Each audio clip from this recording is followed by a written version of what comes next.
Welcome to Live Daf, your online Daf Yomi Shir. Shalom Aleichem, welcome back to today's Daf Yomi, which is Yevamos Lamed Aleph. We begin 6 lines from the top of the Amid. In yesterday's Daf, we discussed the halacha of Safek Tzoras Erva. So, for instance, as follows, we have Ruvain and Shimon. Ruvain was married to Rachel, an ordinary wife, unrelated to Shimon. Then he actually did a Safek Kedushin with another woman, Leah, who happens to be an Erva to Shimon. Leah is Shimon's daughter, mother-in-law, etc. Now, in fact, if the Kedushin would have been considered a proper Kedushin, then she's an Erva, and Rachel, the veteran wife, the first wife, is a Tzoras Erva. So when Reuven passes away, both Leah, who's an Erva of Shimon, and Rachel, who's a Tzoras Erva of Shimon, are both disqualified from Yibum or Chalitza. But here we have a Safek, whether at all that Kedushin was effective. Basically, the question is whether Reuven actually included, whether he brought Leah, the Erva, into his family.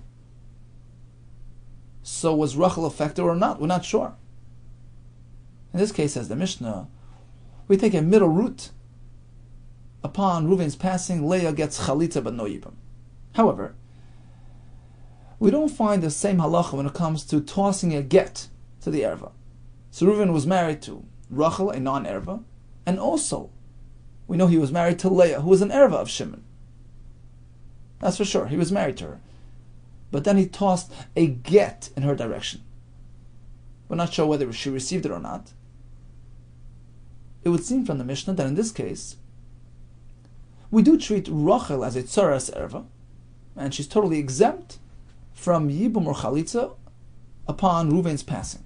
The question is why? The Gemara says, Rabbi says, Rachel was Becheskas Heter L'Shuk, she was deemed a Tzoras Erva up until this point. We knew that she was married to Reuven together with Leah. She was a companion wife to this Erva. The suffix is whether the Erva left the family and changed her status. So we just leave it at that.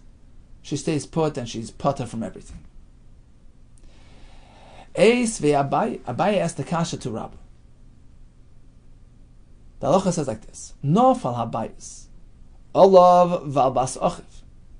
This fellow was married to his niece, which is actually something praiseworthy, as the Gemara later in Samach Gimel, I think, says. Taisus there explains they're close in nature. So at least in the time of the Gemara, it was common practice to be married to a relative. So this fellow was married to Bas Ach, daughter of his brother, his niece. So Reuven's married to Leah, his niece, and also to Rachel, unrelated. She's unrelated to Shimon. And the house collapsed. Nafal habayis olav abbas achav. Building collapsed upon Reuven and his wife, this niece, Leah, who's the Erva to Shimon. So Reuven passed away without any children. And the question is whether the remaining wife is a proper Yevama. Whether Rachel, who survived this story, is going to be obligated, is going to be a Yevama and fall liyibum to Shimon. What's the shaila? Be'en yodo, we're not sure. Eze mehem meis rishon. Which one of them, the husband or Leah, the niece, died first? You see, if Leah passed away first, then she's sort of removed from the scene. She left the family prior to Reuven's death, in which case Rachel is unaffected. She's not considered Tzoras Erva at the point of Yibum, and she could go and marry Shimon. On the other hand, perhaps Reuven, the husband, passed away first, leaving behind Leah, who's an Erva to Shimon, and Rachel, the Tzoras Erva. So the question is, Rachel is Tzoras Erva or not? Answer is, we're not sure, and therefore Tzorasa Chayletzes V'Lemisi Abemes, Rachel gets Chalitza no Yibum. So here, we know that there was an Erva in the family up until this point. We're not sure whether she left the family prior to the Yibum, being a Yibum circumstance, being introduced to the scene. The Mishnah says that Tsaras Erva, the suffix Tsaras Erva, gets Chalitza. Amai, why? Hachanami here as well, namely we should say, Isha zu b'cheskas heter, l'shukay medes. Rachel had a chazaka, she can marry out. All along, all throughout her lifetime, she was part of this family with the Erva. She was presumed mutter l'shuk. We're not sure whether they ever left town before Yibum kicked in. Umisafek ata bala isra.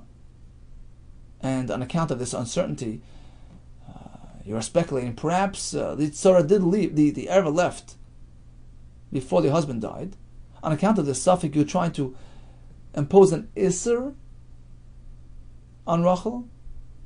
You're obligating her in Yibum, at least in Chalitza. Al tasrena misafik. You can't do that misafik. She has a chazaka, she's mutter. Why is this different than the discussion we had yesterday?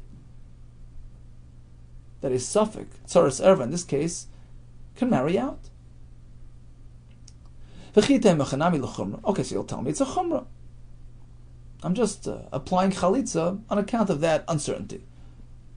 Chumrah da'asi lidei kulu, as we mentioned yesterday, this chumrah can actually lead to a pitfall, a kula.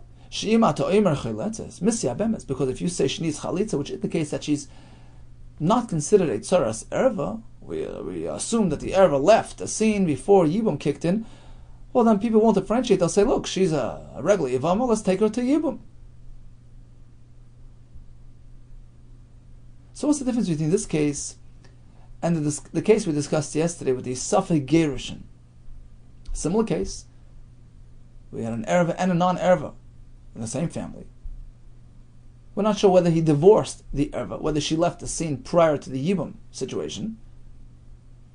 We don't apply chalitza to the tsaras erva. We just assume that she's a tsaras erva. She was all along. And over here we say otherwise. Answers the Gemara, there is a difference. Gerush and the shchichi. Divorce is something common. Gazrubu Rabbanon. Rabbanon applied Gzera. As we said, well, if you do chalitza, it might lead to Yibum, which is certainly not allowed. As opposed to Mapoilas. Dil shchichi, a collapsed building is something uncommon. Like Gazrubu Rabbanon didn't see a need to make a Gzera. Following with the general formula, Chazal only make Gzeras by common occurrences. Inami, another differentiation as follows. Gerushin, when it comes to divorce. The kaima erva, the komuchach. So he threw a get towards the erva. We're not sure whether it actually worked or not. So in this case, the erva is right here. She's around, the kokaima. She's alive. In which case, everybody sees. Look, here's the erva, and here's Rachel, the tsaras erva, the komuchach, v'tzarasa. You have the erva right here, which indicates, look, the erva was part of the family. Everybody sees the other woman is a tsaras erva. And then, you apply chalitza to the other woman. What are people going to think? Chalitza to tsaras erva? Since when? Oh, there must be some special reason here. Amri, people will speculate and say, then conclude that kamu be'rabbanan begita. The Chachamim must have concluded that the get, the problematic get procedure that was done, was indeed an effective get. The gita ma'alyu. It was a kosher get. As a result of which the erva was removed from the scene. Otherwise, why would you make chalitza to the tsaras erva? Look, the erva is right here. Oh, it must be that she left the family before the husband passed away. Oh, vasu liyavumi litzara. So that's going to lead to applying yibum to the tzara. They'll say, look, it must have been a real get. The erva was taken off the scene, and the tzara is free to go to do yibum. That's why we don't apply even chalitza. We don't want to create this confusion. As opposed to mapoilas, when it comes to this collapsed structure. Who knows what's going on beneath that structure? Mikamu bu rabbana b'mapoilas. The Chachamim know exactly what happened beneath that mapoilas. Who died first? Rashi says, are the dayanim that are going to apply chalitza to be considered nevi'im? I don't know what's going on beneath the structure. Everybody knows that it's an unknown situation. It's inherently unknown. And the reason why we apply chalitza is because of the suffix. Nobody's going to conclude any conclusions. The fact that we apply chalitza to the tzara is no indication of the sequence of events, which remains unknown. So in this case, just because we do chalitza to the tzaras erva, or to the suffix tzaras erva, it's not going to lead anybody to actually apply yibum. So that's the difference between the two cases. Asks the Gemara, V'gabi gerushin miloi tnan, do you mean to say that when it comes to a suffix, whether a get was valid or not, whether the erva was taken off the scene before the yibum situation kicked in or not, when we have that type of suffix, we're not going to deal with it just like by the kiddushin, meaning we're not going to apply chalitza to the suffix tzaras erva. But tnan, we have a mishnah as follows. If the isha was standing in the street, and the husband tossed a get in her direction, if it landed next to her, it works. Landed near him, the get is not activated. If it landed right at the halfway point, she's considered divorced and not divorced. Basically, she's in limbo. And we asked, what is the application, what is the ramification of this suffix? Two things. Number one, if this husband is a kohen, he can't live with her because perhaps she was divorced from him. A kohen can't remarry a divorcee. Number two, let's say this fellow was married to two women, Rachel and Leah. And Leah is this erva. She's a daughter to his brother Shimon. And then, after this episode with the tossed get, which created this suffix of whether or not the erva left the family, and of course we know that Reuven was married to another Isha as well, Rachel, right? After which Reuven passes away. The suffix is whether Leah left the family prior to Reuven's death, in which case Rachel is not a tzaras erva, she's unaffected by the erva, and she's a regular Yevama, or perhaps Leah remained in the family because the get was not a valid get, in which case Rachel is affected by her, she's a tzaras erva. So what do? Vi ervahi tzarasa by chalitza. We do chalitza to the tzara.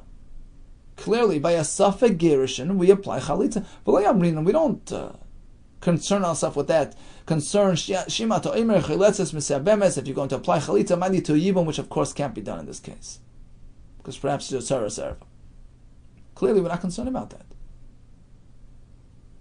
So why is it that in our sugya, in our mishnah, it sounds otherwise? It sounds like we don't apply chalitza in the case of suffix gerushin, when we're not sure whether or not they ever left the scene. Answers the Gemara. We have an explanation on that mishnah. It's speaking about a unique case, different than our sugya. Rab of Rabbi Yosef Damar Tavayu, they both explained. In this mishnah, we're speaking that there was a contradiction, a stira between two pairs of Edom as to what exactly occurred. Achas Omeres, one pair of Edom, Reuven and Shimon are claiming Karev La, the get landed next to her, and the get was activated. She was divorced. The erva left the scene prior to any yibum concerns.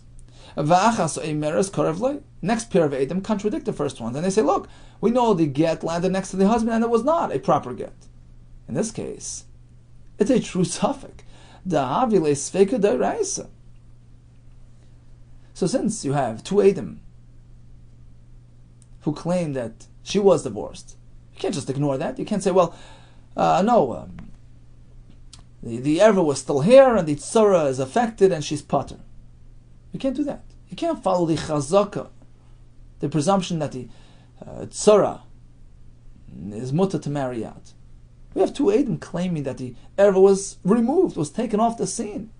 She was divorced before the husband passed away. So in this case, you can't get away without chalitza. That's the case in the Mishnah there. That explains why we apply chalitza.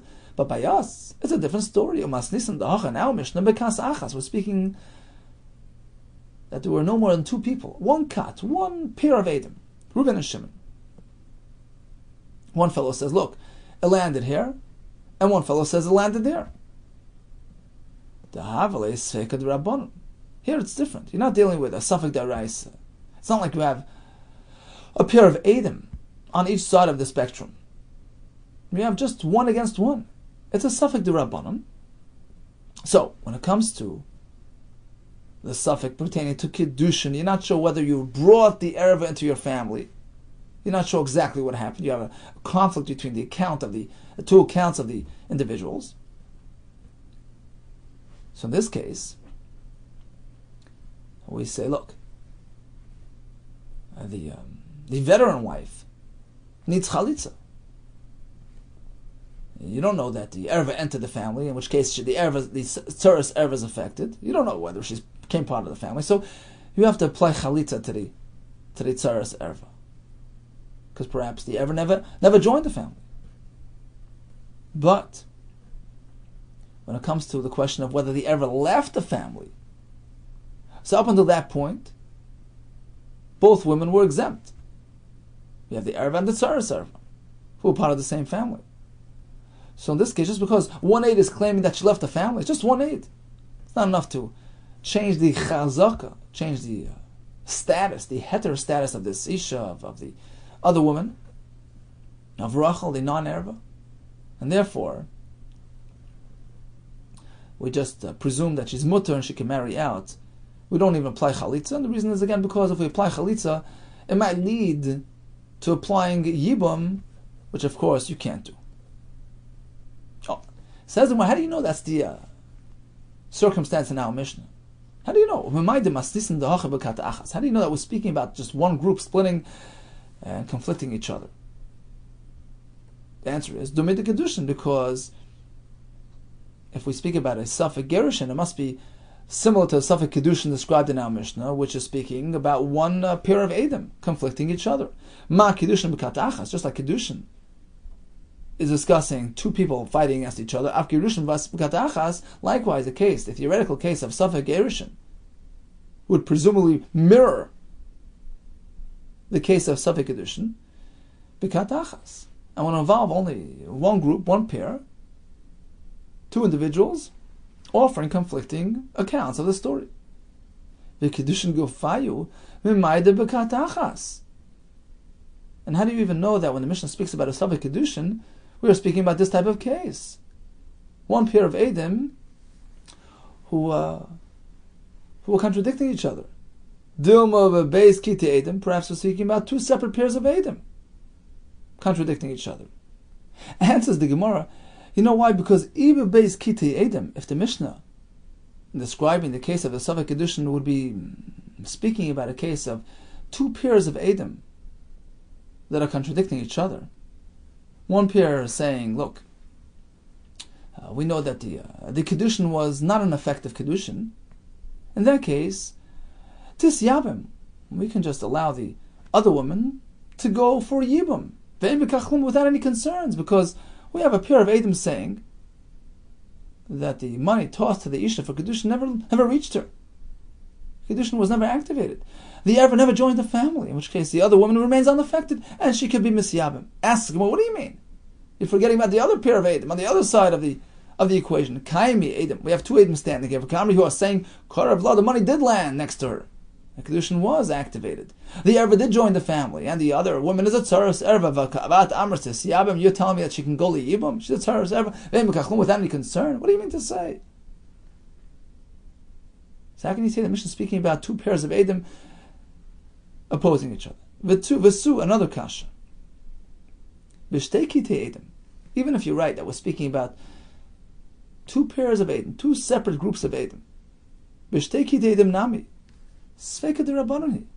Even if it's two against two, the fact is, at the end of the day, you're only dealing with Savik d'Rabbanan, which means to say, you have one pair against the other, they sort of cancel each other out. We take two, and we put them against the other two, and they sort of cancel each other out. And you allow the woman to revert back to her chazaka status. So in our case, we have Rachel and Leah, and there was a suffix gerushin to Leah the Erva. You're not sure whether she left the family, and Rachel until this point had a chazaka that she's mutar l'shuk, she can marry out. She was presumed as to be a tzaras erva, right? And she's still presumed to be as such. She has a chazaka. So even if you have all kinds of Edom, but since the Edom sort of cancel each other out, there are equal powers here, 2 and 2. So you just cancel them out, and the woman reverts back to original status, which is that she's mutter to marry out. She's presumed to have been a tzaras erva.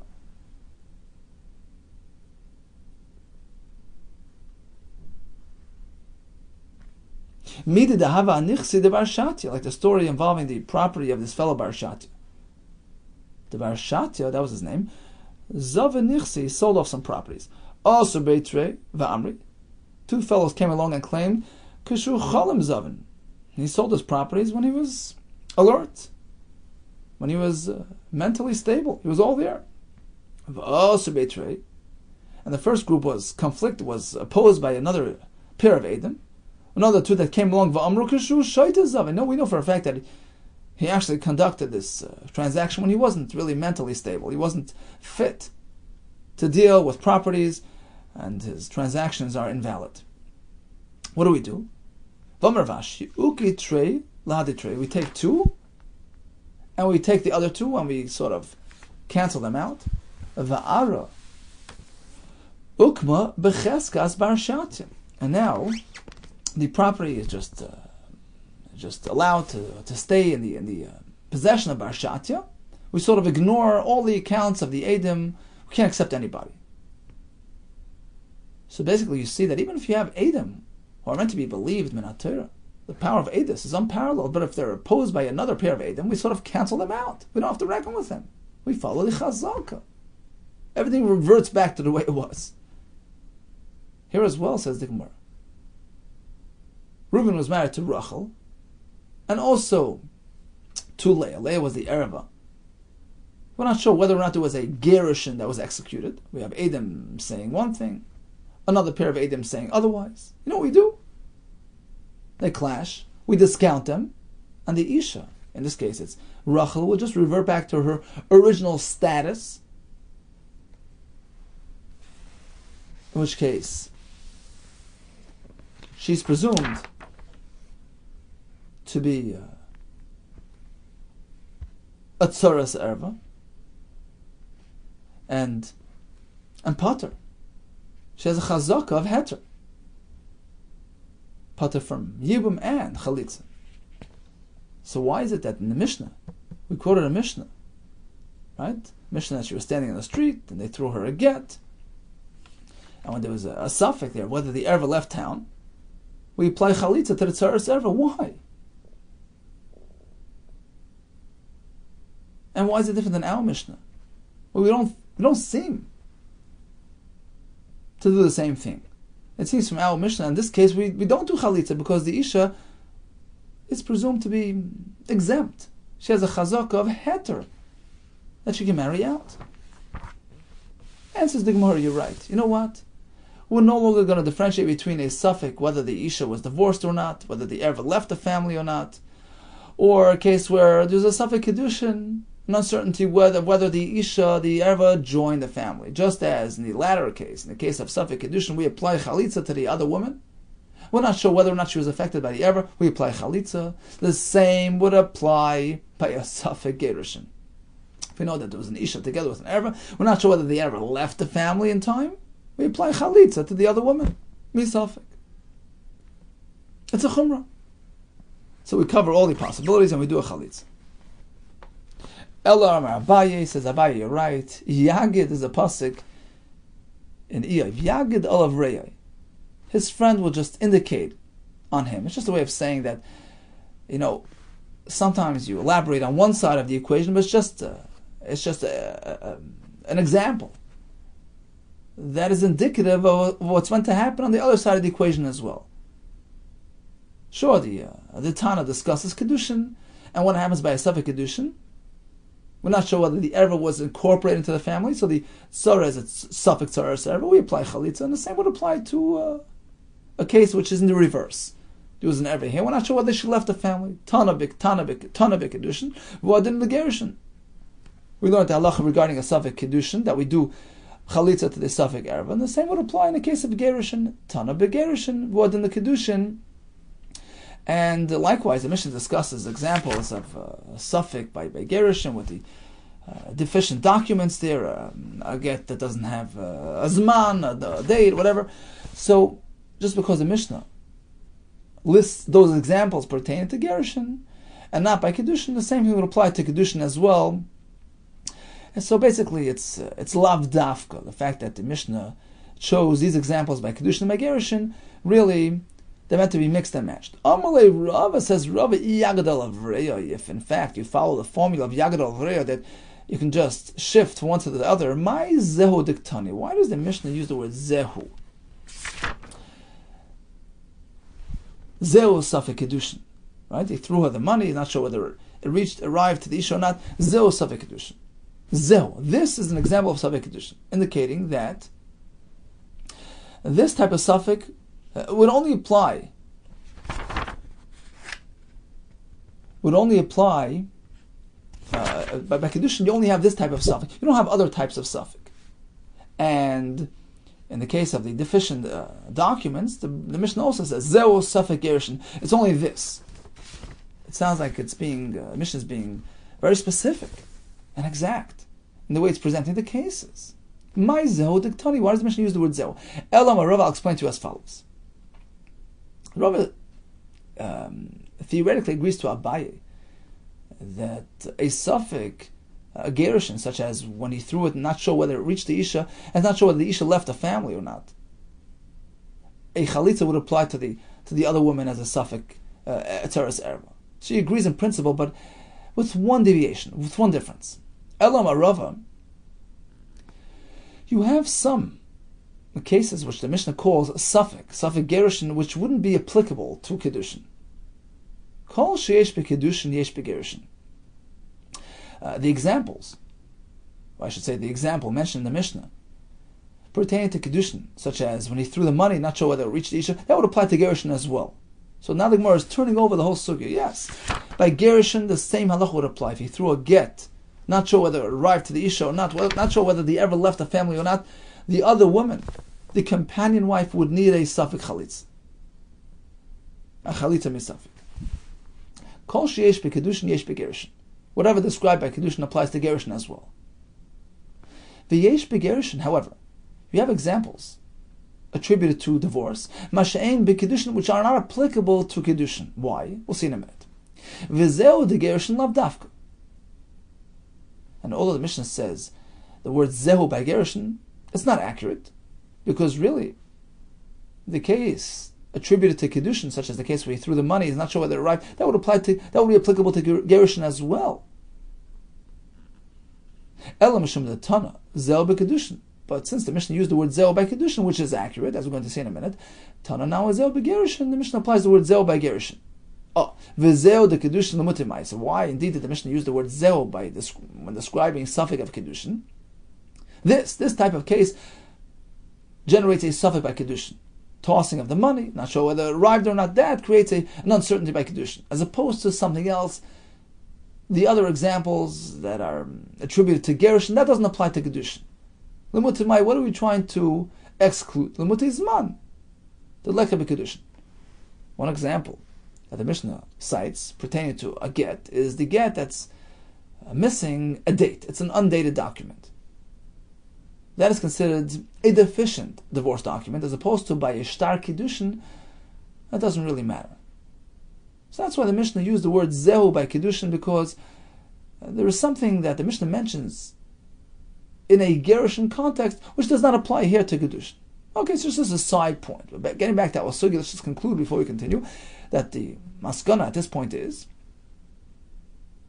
when we have a suffix tzoros erva in town, whether that suffix was generated by a suffix kiddushin or by a suffix gerushin, meaning this fellow Reuben was married to Rachel, a non-issue woman, a non-erv. But then he did a suffix kiddushin with Leah, who's an erva. Did she enter the family? Did she join or not? We're not sure. Or conversely, he was married to Rachel and to Leah the erva. He executed a suffix gerushin to Leah. We're not sure whether she left the family prior to his death or not. In both cases, Rachel is considered a suffix tzoros erva, and she gets chalitza. Okay, getting back to Zman. Zman is only a required feature in a get and not in a shtar kiddushin. So you write a shtar, hariyat mekudeshesli, to accomplish kiddushin. It doesn't have to be dated. Why not? The Gemara will explore the reasons for this. Why indeed the Chacham not incorporate a Zman requirement in a shtar kiddushin? The answer is as follows. There are two possible reasons why we need a Zman in a get. The Gemara in Gittin explains as follows. One is because of Perus. A husband is allowed to benefit from the fruit growing on his wife's field.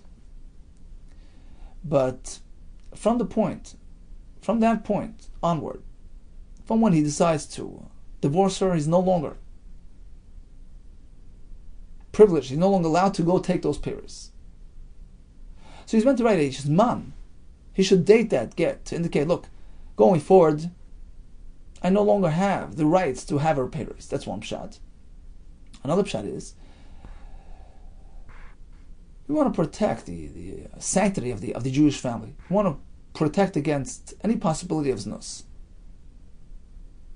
So let's say this fellow was married to his, the Gemara says, married to Bas Achoise, as we had in Amud Aleph. He's married to his niece. He wants to cover for her, knowing that she didn't have Avera while she was married to him. He'd quickly write a get. I shall use that get to claim, look, I was already divorced prior to committing znus. No.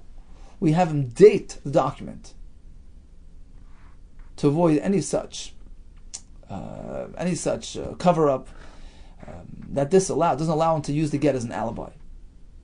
So now, why doesn't this apply to shtar kiddushin? Well, if the reason for the zman in a get is because of the perus, he relinquishes his rights to have his perus. Well, that only works by a get. That's not a necessary feature in a shtar kiddushin because arusa les la peri. In any case, one cannot enjoy the perus of his engaged wife's field. So zman in kiddushin is not really applicable pertaining to perus. But if the reason is to protect, to interfere with their scheme, Bas Achoise married to his niece, and they want to use the get to claim that she was divorced prior to committing znus. That's why we dated. Well, that should apply to a shtar kiddushin as well. Liskin zman. Let's apply a zman to a shtar kiddushin. Because let's say she commits znus, and she'll claim, well, it happened before I was married to him. We'll pull out the shtar kiddushin, which will prove otherwise. This zman, this shtar kiddushin predates the znus, and it will implicate her. So why not? Because some will do kiddushin by way of money, and others with a shtar. So since we have some and some, the shtar is not really something of a regular feature, and therefore Tikkun Rabban Zman, Rabban did not bother applying Zman to shtar kiddushin.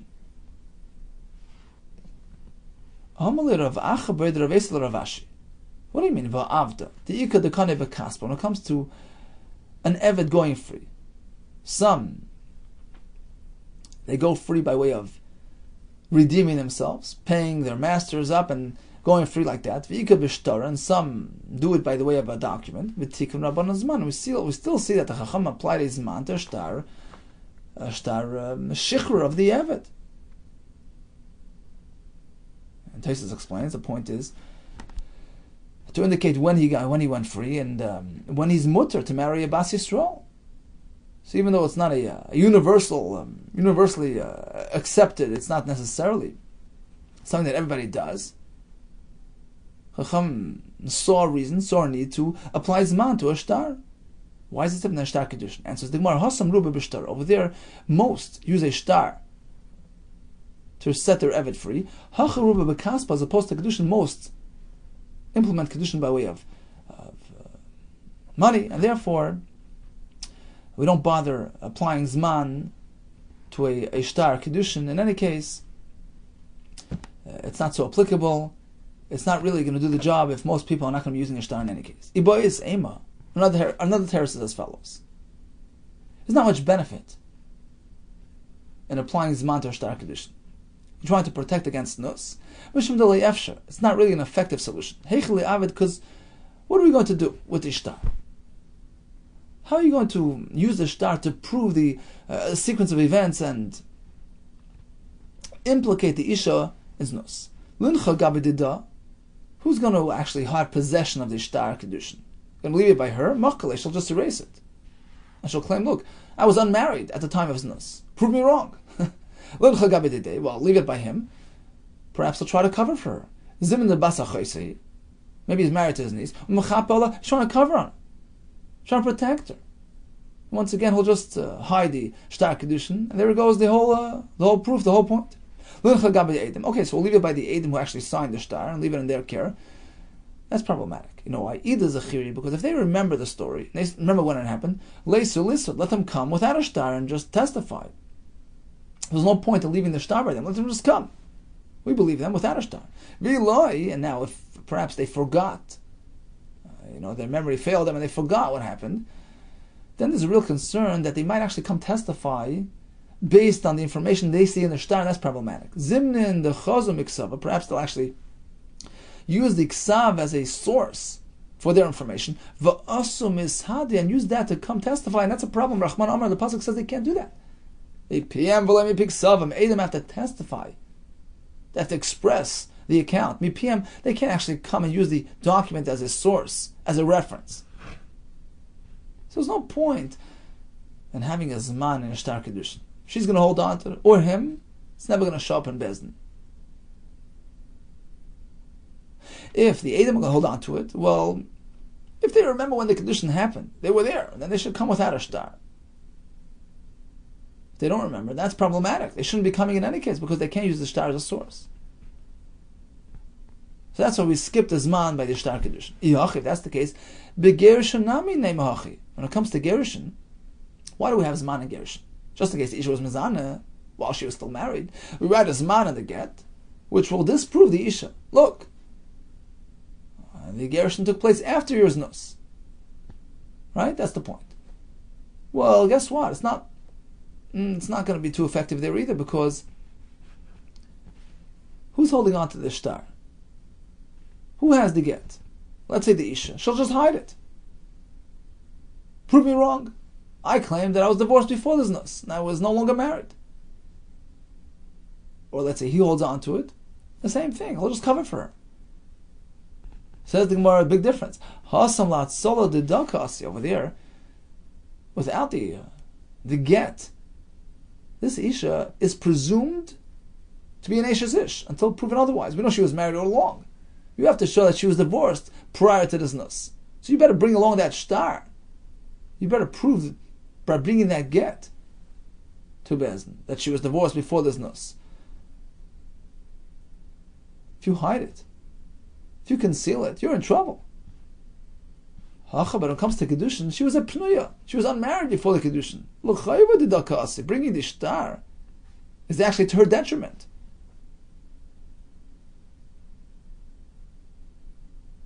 Right? By bringing the Shtar Kedushin, you're trying to prove that the Kedushin took place before this Nos. Well, guess what? Just conceal the Shtar Kedushin, whether she will do it, he will do it, and there's no way to prove that she was married by the time she did Nos. So here there's a real concern that applying this man to Shtar Kedushin won't bring us much benefit. They'll just hide the Shtar. So there's no point. There's no point to begin with, and therefore we drop it. Continues the Mishnah. Gimel Achan, you have three brothers. Reuven, Shimon, and Levi. Soon the Gimel Nachriya is married to three unrelated women. Rachel, Leah, and Sarah, who are actually not sisters. For once. Umeis Echad Mehem. Reuven passed away. Rachel is now a Yevama. She's presenting to one of two potential Yavam candidates, either Shimon or Levi. Va'asaba Sheni Mamar. Shimon approached her, and instead of actually doing Yibam, he did Mamar. The Kedusha Yevama, Kedusha. Umeis, and then he passed away. Leaving behind his own personal wife, Leah, veteran wife, and this Rachel woman, with whom he had some sort of interaction, this Mamar, which some sort of slightly connected her to his family. What happens now to Rachel and Leah? Hara'elu choltzes v'lemisiyabmois. Levi will apply chalitza to both Beno Yibam. Why? Shenemar. Pasuk says, Umeis echad mehem. Yevamo yavei Leah. One brother passes away. The Yevama is a Yibam candidate. We learn from here. Misha Leah zikas yavam echad. Only a woman who is driven to Yibam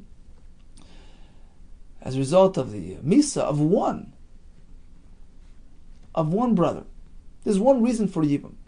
V'loisha Leah zikas beis Yevamin, as opposed to an Isha who has two Yevamin vying to be miyamim her. Basically, she has two reasons for Yibam. This Rachel woman fell once from Reuven to Shimon, and then Shimon sort of took her in a little bit. She didn't ma'amr.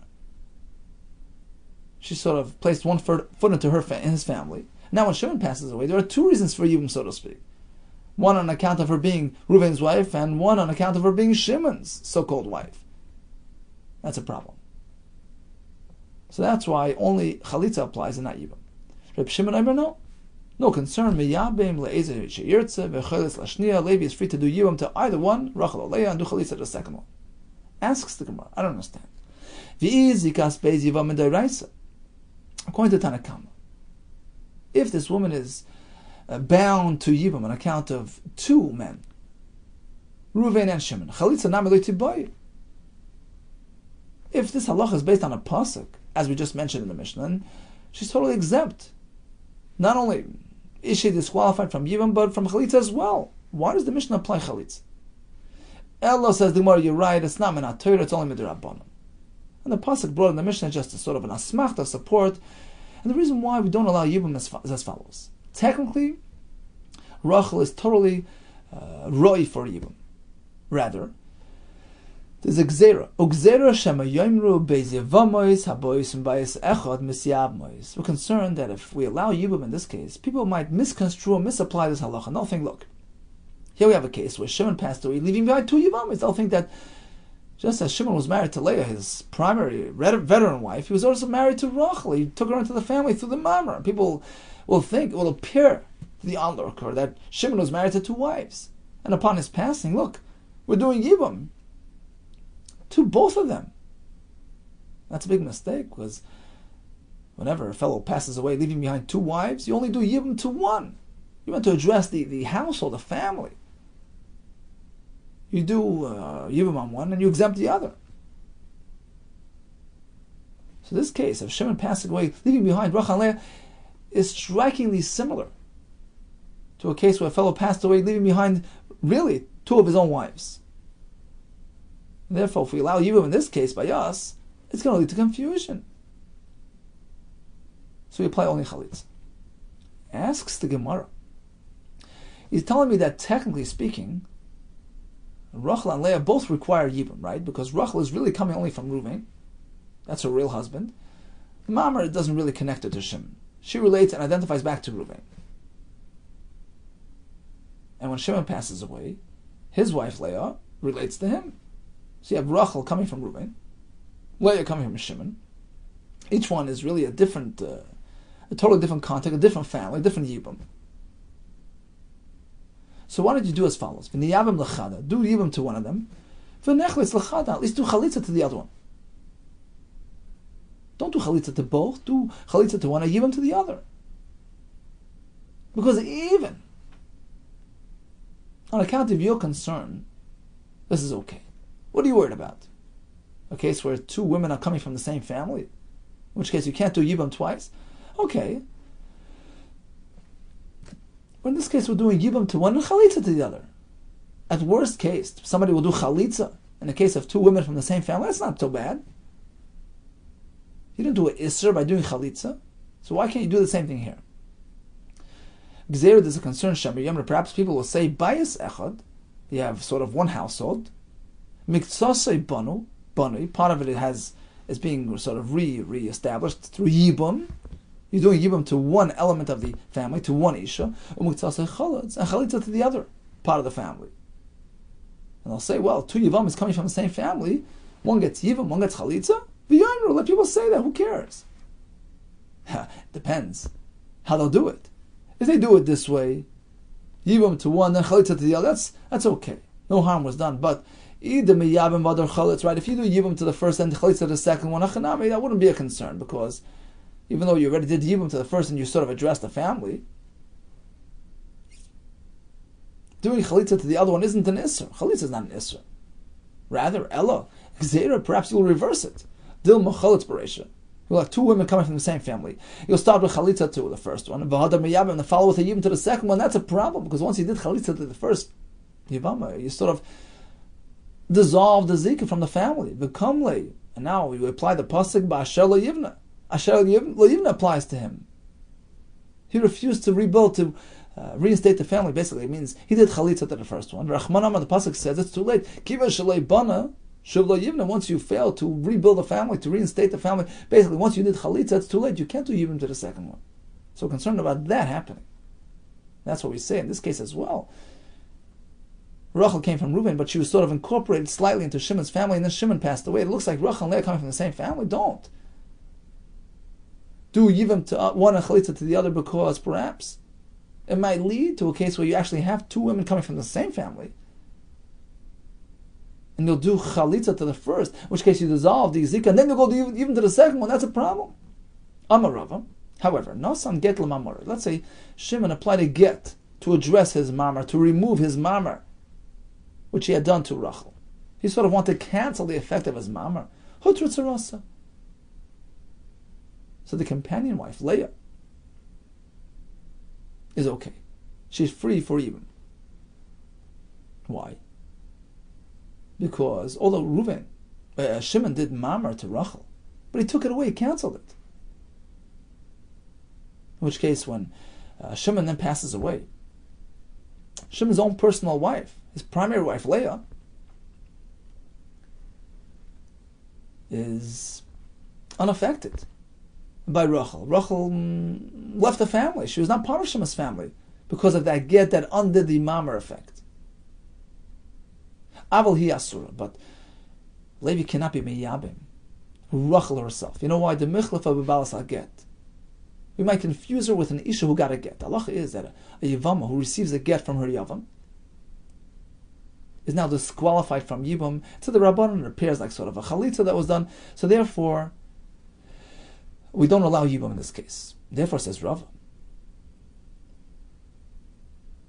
since Shimon did mamar to Rachel and followed with a get, that get disqualifies Rachel from yibum. And Levi can only do chalitza upon Shimon's passing. Ikadami, there's another version of Amar Rava. He takes it a step further. Nosan get l'ma'am moray. Reuven passed away, leaving behind Rachel. Shimon approached Rachel, did mamar, and then he did a get to address that mamar. He says, look, I'm doing it to take away the mamar. I'm not trying to dissolve your zika and affect your yibum obligation. I'm just trying to remove what I did. In that case, it reverts back to the way it was. Hutra afilu his, and then when Shimon passes away, everybody's mutal yibum. Leah, Shimon's wife, is unaffected by Rachel because she was not part of Shimon's family any longer, because the mamar was taken away. And even Rachel can have yibum from Levi. My time and why? My David, Vashakli. He's removed what he did. My David, but the mamar that he applied to her shakli, he removed. That's all he's trying to do. This wasn't your standard get given to a yevama which disqualifies her from yibum. He specifically did a get to address, to remove, to cancel his mamar. That's all. So she's back to square one. She's back where she was. She's Reuven's widow. And now when Shimon passes away, we have Leah, which is Shimon's widow. And they're both royally yibum to Levi. So what did we learn today? We spoke about a suffix tzaras erva. We concluded that whether it's a suffix kedushin or suffix erushin, meaning Reuven was married to a woman, let's call her Rachel. She's not an erva to his brother Shimon. Theoretically, she's a proper, suitable yibum candidate upon Reuven's passing. Then either he brought a erva into the home, but it was a suffix whether he brought her in. I'm not sure what happened. Or he had an erva in his family, but he did a suffix gerish, not sure whether she left the family. In both cases, there's a suffix of whether or not Rachel was affected by the erva, whether she's considered a tzaras erva, and therefore we do chalitza to the tzara. We also discussed the zman, which is featured in the gerushin for either one or two reasons, either this way we date the get, and we know how to deal with the Baal's pay raise privileges, or the point is to protect against Avera. This way we know exactly when she got divorced, and she can't claim that she did znus after the get. We don't apply Zman Kedushin. Firstly, there's no Paris by an Arusa, and as we explained, when it comes to doing an Avera, there's absolutely no benefit because they can just conceal the Kedushin, and we'll never know what happened. We continued with the Mishnah and the Gemara discussing a Yevama who had a mamar done to her by brother number 2, and then brother number 2 passed away, leaving behind his own personal wife as well. What happens there? The Rabbanan tell us Chalitza is applied to both, and there's a Gzera de Rabbanan because we're concerned that perhaps next time you'll have a case of a fellow passing away, leaving behind his own personal wives, 2 of them, and people will say, look, in the same household you can do Yibam and Chalitza. Therefore we disallow it in this case as well. However, the Gemara says, in the name of Rava, if you apply a get to remove that mamar, it addresses the concern, according to the first Lashon, addresses the Tzora's concern, according to the second Lashon, even addresses her own concern because whatever he did, he cancelled. All the best to you and much hatzlacha.